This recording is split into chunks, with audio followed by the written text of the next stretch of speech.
Albert Einstein once said, everybody's a genius, but if you judge a fish by its ability to climb a tree, it will live its whole life believing that it is stupid. Ladies and gentlemen of the jury, today on trial we have modern day schooling. Glad you could come. Not only does he make fish climb trees, but also makes them climb down and do a 10-mile run. Tell me, school, are you proud of the things you've done? Turning millions of people into robots, do you find that fun? Do you realize how many kids relate to that fish?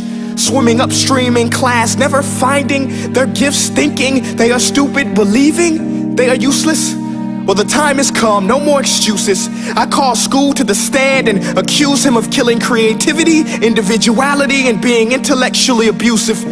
He's an ancient institution that has outlived his usage.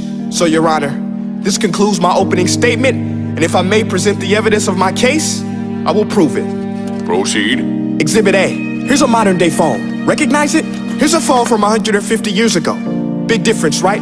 Stay with me. Here's a car from today, and here's a car from 150 years ago. Big difference, right? Well, get this. Here's a classroom of today, and here's a class we used 150 years ago. Now ain't that a shame? In literally more than a century, nothing has changed. Yet you claim to prepare students for the future? But with evidence like that, I must ask, do you prepare students for the future or the past? I did a background check on you and let the record show that you were made to train people to work in factories, which explains why you put students in straight rows, nice and neat, tell them sit still, raise your hand if you want to speak, give them a short break to eat, and for 8 hours a day, tell them what to think. Oh, and make them compete to get an A letter which determines product quality, hence grade A of meat.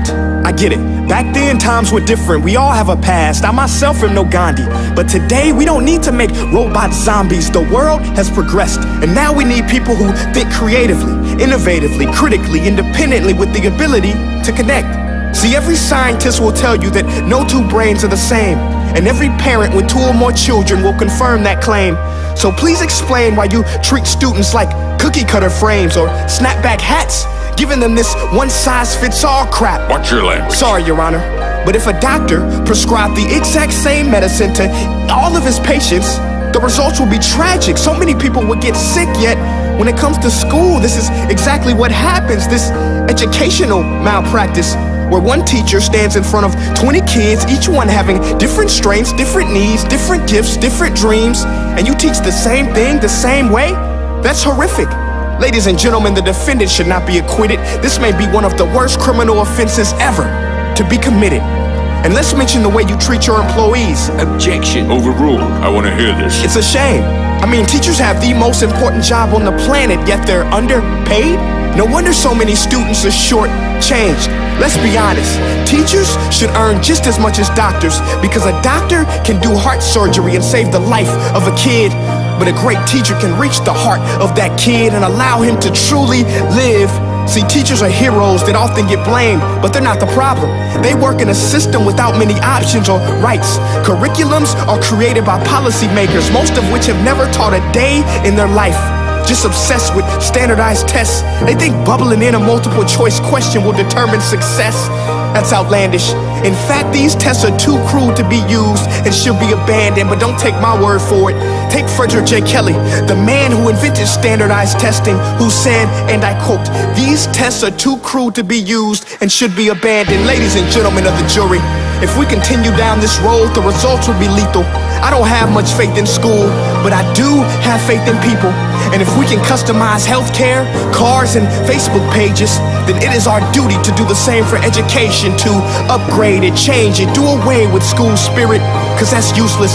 Unless we're working to bring the spirit out of each and every student, that should be our task.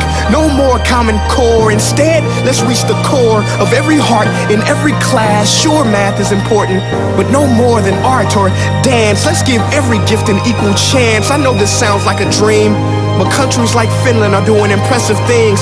They have shorter school days. Teachers make a decent wage. Homework is non-existent, and they focus on collaboration instead of competition. But here's the kicker, boys and girls. Their educational system outperforms every other country in the world. Other places like Singapore are succeeding rapidly. Schools like Montessori, programs like Khan Academy, there is no single solution.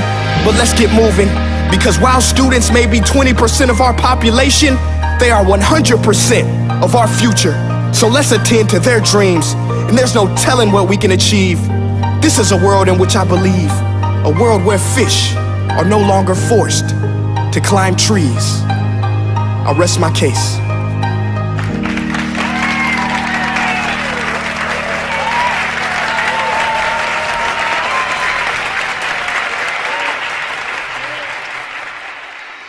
Hey guys, my name is Prince Ea, and I want to say thank you so much for watching my video. But now, I want to know what you think. How can we together create a more efficient, effective, and just better future of learning? I want you to visit nestday.com/preorder the future and share your thoughts and ideas on the topic. Peace.